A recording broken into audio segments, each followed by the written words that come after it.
Alors aujourd'hui, la Cité des Livres, l'émission de la Fondation Jean Jaurès, en partenariat avec Slate, invite l'historien à l'École des hautes études des sciences sociales Vincent Duclerc pour son livre « La France face au génocide des Arméniens », paru cette année chez Fayard. Alors c'est un livre passionnant qui montre à la fois un grand décalage entre la position des autorités françaises depuis la fin du XIXe siècle, entre la position des autorités françaises et la mobilisation des intellectuels. C'est-à-dire qu'il y a du côté des autorités françaises plutôt un renoncement, un abandon, et il y a une forte mobilisation d'un certain nombre d'intellectuels français. Alors la première question que je vais vous poser, c'est comment vous vous êtes intéressé à cette question. Vous parlez d'une balade à Istanbul, vous tombez chez un bouquiniste, vous découvrez un livre, il y a 25 ans déjà de ça, vous découvrez un livre qui est peut-être une sorte de révélation pour vous? Oui, il y a 25 ans, j'étais en fait à Istanbul pour 2 années de coopération dans le cadre de mon service militaire. J'enseignais dans 3 universités d'Istanbul et je m'étais vraiment intéressé à cette société turque qui va très au-delà des préjugés qu'on peut avoir. Et c'est notamment une société très attachée aux livres, à l'écrit, au récit.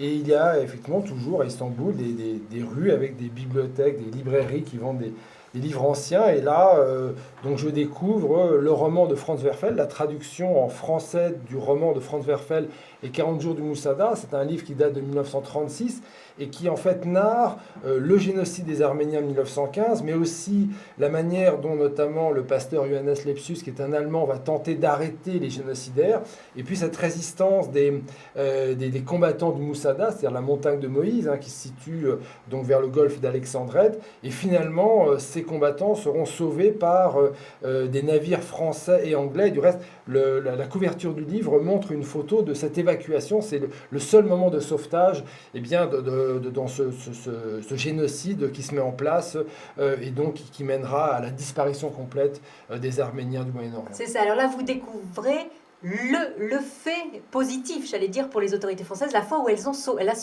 sauvé les Arméniens. Mais le reste, au contraire, et vous découvrez ça après, je pense, dans votre étude de Jean Jaurès, qui a été la figure qui a pris la défense des Arméniens. C'est aussi comme ça, sans doute, que vous êtes venu à parler du génocide arménien, à étudier la position des autorités françaises et de la française vis-à-vis du génocide. Quel a été le rôle de Jean Jaurès? Alors, pour revenir peut-être juste un instant sur le génocide des Arméniens, l'ensemble de la recherche établit qu'il y a bien un génocide. Le génocide, c'est aussi une notion historienne, c'est pas uniquement une catégorie juridique. Et là, il faut redire que l'ensemble des chercheurs, notamment ça a été bien montré au colloque de Paris de la fin du mois de mars 2015, un grand colloque international qui a attesté, je veux dire, de cette unanimité des chercheurs sur cette dimension du génocide des Arméniens. Maintenant, il y a effectivement des débats, à savoir par exemple si les grands massacres de 1894-96, contre lesquels Jaurès s'est fortement engagé en dénonçant à la fois les violences extrêmes qu'ont subi les populations arméniennes, mais aussi la position du gouvernement français qui continue à soutenir le sultan Abdulhamid II, alors même que, je veux dire, il ordonne à ses régiments hamidiés, par exemple, de massacrer. On estime qu'il y aura environ entre 200 et 300 000 Arméniens massacrés en 2 ans. Donc, ça, effectivement, de savoir si on a affaire à des massacres à dimension génocidaire, c'est un débat donc qui traverse la communauté des chercheurs. Jaurès, excusez-moi, parle déjà, lui, en 1896, de guerre d'extermination. Il est un peu visionnaire aussi. Absolument, et ça, vous avez très bien lu le livre. C'est vrai que c'est un discours extrêmement important de Jean Jaurès, du 3 novembre 1996. Il monte à la tribune alors que le gouvernement est en train de gagner et d'empêcher que cette question ne devienne une question publique, en refusant absolument que l'on évoque je veux dire, le sort des Arméniens qui vivent effectivement des situations de tuerie abominables. Et Jaurès décide, à la suite du député Denis Cochin, qui est un député catholique, Jaurès se moque finalement des appartenances politiques. Là, il estime qu'il y a un vrai devoir d'humanité. Jaurès monte à la tribune, et c'est intéressant de voir que Marcel Proust, dans Jean Santeuil, va narrer en fait ce moment où donc le député Couzon, c'est-à-dire Jaurès, monte à la tribune et va renverser d'une certaine manière le Parlement. Il n'y aura pas effectivement de vote défavorable au gouvernement, mais il y aura un grand impact sur l'opinion publique. Et c'est vrai que là, Jaurès fait un discours remarquable, parce que c'est un discours d'historien et d'anthropologue. Il analyse la manière dont les Arméniens sont mis à mort, et là, il en sort véritablement une réflexion très forte sur cette guerre d'extermination qui a commencé. Là, effectivement, Jaurès a compris qu'un génocide se mettait en place. Et il explique bien qu'au fait, au nom de certains principes démocratiques et des droits de l'homme, la France devrait prendre position. Il inscrit ça plutôt dans l'histoire de la pensée politique française. Oui, alors c'est là où on voit quand même comment la France se sépare en deux, c'est-à-dire la position des autorités, du ministre des Affaires étrangères Gabriel Hanoto, de l'alliance franco-russe par exemple, de toute aussi cette diplomatie secrète qui estime qu'il faut maintenir absolument les grands équilibres, les empires, et la France elle-même est un empire, au fond, a une démarche impériale dans sa politique étrangère. Et puis, donc, ces démocrates autour de Jaurès, mais aussi autour de quelques libéraux, autour de juristes qui estiment que le monde doit sortir finalement de la définition stricte des nations et des empires et s'intéresser au sort notamment des peuples sans État qui sont à la merci des États et notamment des États tyranniques comme l'Empire ottoman à cette époque. Alors, donc, ce qu'on voit avec votre livre, c'est que tout est en place avant 1915. Or, 1915 est connu par tout le monde. On se commémore cette année, le centenaire, comme l'année du génocide. Or, déjà, tout est en place dans la position de la France, dans la position même de la Turquie, les arguments pour nier ce qui se passe. C'est déjà en place avant 1915 avec tous ces massacres. 1915, au fond, ça accentue encore cet abandon de la France. Il n'y a pas de progrès. On aurait pu penser qu'avec ce qui s'est passé dans les massacres, ça avait servi de leçon. Mais non, au contraire, et ça c'est ce que vous montrez, non seulement 1915 ne va pas changer la donne, mais elle va augmenter. Et comme s'il y avait eu un peu un feu vert avant pour procéder à toutes ces exterminations et ces déportations. Alors ce qu'il faut peut-être ajouter, c'est que l'Empire ottoman change de régime et à partir de 1908, ce sont donc les jeunes Turcs qui sont au pouvoir. Et là, c'est vrai qu'il y a un peu l'idée d'une modernité et que, au fond, l'Empire ottoman va aller vers une sorte de renaissance, de régénération. Donc, même des socialistes comme Jean Jaurès estiment qu'il faut donner leur chance aux jeunes Turcs. Ça, c'est un point important. Absolument. Alors, et ce qui explique peut-être une certaine retenue à l'égard des jeunes Turcs, alors même que Abdülhamid II, qui a fait les grands massacres de 1994-96, est traité de sultan rouge et de sultan sanguinaire.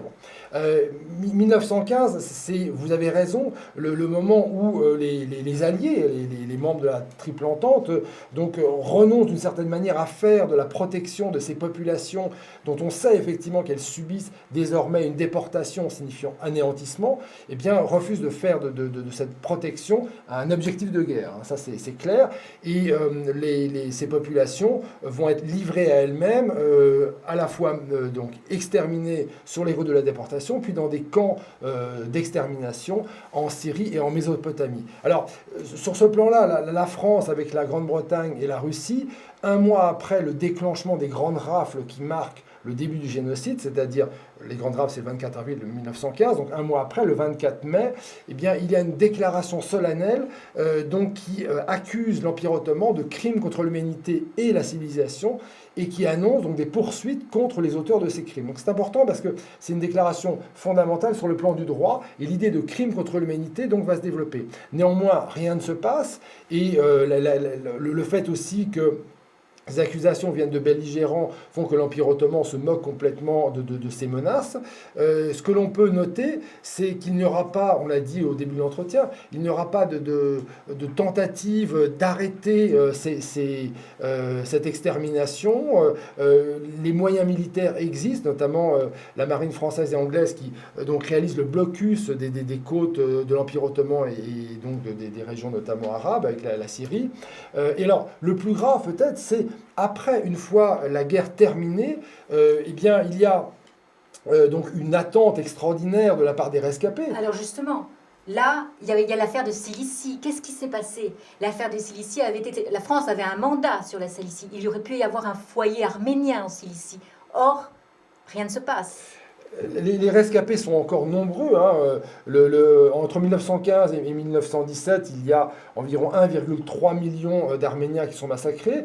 Il en reste donc un certain nombre dans l'Arménie russe, hein, qui va devenir la République d'Arménie que l'on connaît. Et puis il y a plusieurs centaines de milliers qui errent en Anatolie ou qui sont des rescapés des camps. Donc comme la France reçoit donc, du mandat de la SDN, la Société des Nations, donc le territoire de la Cilicie, voilà. Bon, ça c'est les partages effectivement qui se font avec la Grande-Bretagne, mais toujours est-il que la France, après la fin de la guerre, à partir de la fin de l'année 1918, donc va occuper et administrer la Cilicie. Et là, Cilicie, excusez-moi, qui est maintenant ce qu'on appelle l'Alexandrie, enfin l'Hatay, la région d'Hatay, vers Antalya, au sud de la Turquie. Voilà, c'est la capitale est Adana. Hein, du reste, il faut savoir que ça s'appelait aussi la Petite Arménie, car il y avait beaucoup d'Arméniens qui ont vécu en Cilicie, donc c'est un vrai territoire arménien. Et les rescapés arméniens donc convergent vers la Cilicie parce qu'ils savent que la protection française leur sera assurée. Et ce qu'il faut rappeler, c'est que la France donc, doit combattre rapidement contre les nationalistes turcs, notamment Mustafa Kemal, qui tente de récupérer l'ensemble des territoires et d'éviter que le traité de Sèvres, donc, qui envisageait de diviser l'Empire ottoman, ne soit appliqué. Donc la France lutte pour protéger ce mandat. Elle a aussi le mandat syrien et les nationalistes arabes tentent aussi d'arracher l'indépendance. Du reste, on a promis, il faut le rappeler, aux Arabes, hein, les alliés ont promis de reconnaître l'indépendance arabe. Ce n'est pas le cas. Donc la France est confrontée à tous ces éléments-là et décide donc de privilégier le mandat de la Syrie et d'abandonner le mandat de la Cilicie. C'est terrible parce que la France va évacuer la Cilicie, laissant les rescapés arméniens se faire massacrer par les nationalistes turcs, hein, par les kémalistes, il faut y insister, ou bien donc tenter de fuir, et notamment en France pour les plus chanceux d'entre eux. C'est ça. Et encore aujourd'hui, quand on est en Turquie, on entend souvent des Arméniens qui nous racontent ça, qui nous disent, vous savez, la France nous a abandonnés. Je ne sais pas si ça a été le cas pour vous, si vous avez déjà entendu ça, mais moi j'ai entendu déjà des Arméniens d'aujourd'hui nous rappeler ça. Et la seconde chose, donc indépendance d'une entité arménienne impossible après 1923, après le traité de Lausanne, mais la justice aussi est impossible. On ne pourra pas faire de grands procès. Pourquoi est-ce qu'on n'a pas pu faire un grand procès comme on a fait pour Nuremberg? Pourquoi est-ce que ça n'a pas marché, ça? Alors, il y a une volonté à la fois du gouvernement ottoman qui s'installe après l'armistice, qui est un gouvernement donc, anti-unioniste, hein, contre le gouvernement génocidaire du comité Union et Progrès. Donc là, qui tente, je vais dire, d'organiser des procès contre ces responsables.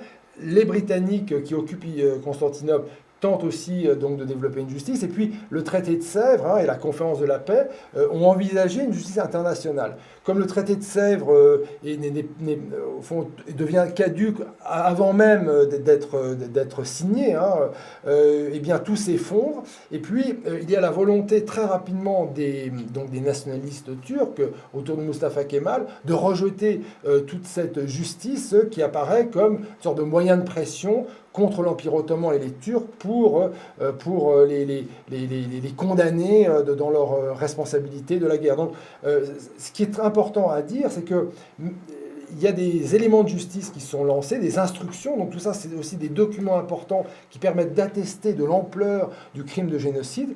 Et en fait, ce corpus judiciaire incomplet, juridique et judiciaire incomplet, sera ensuite réexploité en partie par Raphaël Lemkin, qui est ce juriste polonais émigré aux États-Unis et qui, en 1943, établit donc le crime de génocide. Donc je crois que rien ne sera perdu de ce point de vue-là, mais c'est vrai que pour les Arméniens, il n'y a pas de justice, et pour le monde, hein, parce que le génocide ne concerne pas que les Arméniens, c'est un crime contre l'humanité. Donc pour le monde, il n'y aura pas de justice internationale donc, visant à pénaliser ce crime contre l'humanité, et d'autre part, il n'y aura pas de réparation à l'égard des rescapés. En fait, je crois qu'il faut insister sur le fait que non seulement il y a génocide donc de la population arménienne, mais il y a aussi disparition du peuplement arménien de l'Empire ottoman. Alors, pour conclure, c'est faisons un grand saut. C'est-à-dire, aujourd'hui, est-ce qu'on peut dire que le gouvernement français, la France, a un rôle un peu plus en pointe vis-à-vis de cette reconnaissance du génocide? Ou alors, est-ce qu'elle est toujours à la traîne? Et est-ce que les intellectuels français jouent aussi un rôle? J'allais dire, est-ce qu'il y a une continuité par rapport à l'époque de Jean Jaurès ou une rupture? Alors, les intellectuels ont joué un rôle important après la Seconde Guerre mondiale, notamment, il faut évoquer le travail de Pierre Vidal-Naquet, par exemple, donc le fait qu'il n'y ait pas uniquement des historiens arméniens qui se sont intéressés au génocide. Donc, je veux dire, aujourd'hui, l'ensemble des chercheurs considèrent qu'il y a bien un premier génocide qui est le génocide des Arméniens ottomans. Et donc ça, c'est un point important. Et puis, progressivement, le gouvernement français va prendre ses responsabilités, les parlementaires aussi. C'est vrai que le vote de la loi 2001 qui reconnaît donc le génocide des Arméniens, une loi déclarative, est une loi très importante, qui a mobilisé des parlementaires de tous bords, il faut le souligner. Peut-être avec donc une insistance du côté des socialistes. C'est François Mitterrand et aujourd'hui François Hollande qui donc, ont fait beaucoup, incontestablement, pour le génocide des Arméniens et qui s'impliquent pour à la fois donc, rendre encore plus déterminant donc, cette vérité historique et aussi lutter contre la contestation du crime de génocide. Ça, c'est un point important. Et puis, tenter aussi de donner une place, de maintenir la sécurité de la République d'Arménie qui est en guerre contre l'Azerbaïdjan. Et là, François Hollande s'implique aussi dans une tentative donc, de paix entre ces deux pays. D'accord, donc plutôt un progrès. Et dernière question, qu'est-ce que ça nous raconte de ce qui se passe aujourd'hui en Syrie? En quoi ce qui s'est passé vis-à-vis des Arméniens peut nous aider à modifier ou à comprendre ce qui se passe aujourd'hui en Syrie, au Proche-Orient? Je crois que la première des choses, c'est... ça sera ma dernière question. C'est d'être extrêmement attentif au sort des populations civiles. Et finalement, la mobilisation des moyens militaires doit d'abord se tourner vers les populations civiles. Ça nous apprend aussi dire que ces violences extrêmes qui ont caractérisé le Moyen-Orient, l'Empire ottoman c'est le Moyen-Orient au début du XXe siècle, cette culture de la violence extrême s'est maintenue. Et finalement on en voit aussi donc, des réalisations, des manifestations à travers donc, les massacres notamment des chrétiens yézidis par Daesh. Donc le fait que finalement pour pacifier le Moyen-Orient, il est absolument indispensable d'aller vers une reconnaissance des sociétés pluriethniques, plurireligieuses. C'est un enjeu majeur et notamment pour la Turquie, je crois que la Turquie doit se démocratiser à travers donc cette reconnaissance de toutes les influences. Il n'y a quasiment plus d'Arméniens en Turquie, sinon à Istanbul, mais au fond, l'histoire de la Turquie est faite par les Arméniens. Et il y a un grand vide aujourd'hui parce qu'on a arraché de cette histoire toute la présence, toute l'influence arménienne. Et finalement, le travail du reste des historiens, des journalistes turcs, des avocats, c'est aussi de dire qu'il y a cette histoire qu'il faut reconnaître. Et la reconnaissance de cette histoire, c'est un élément de démocratisation essentiel. Merci. Merci.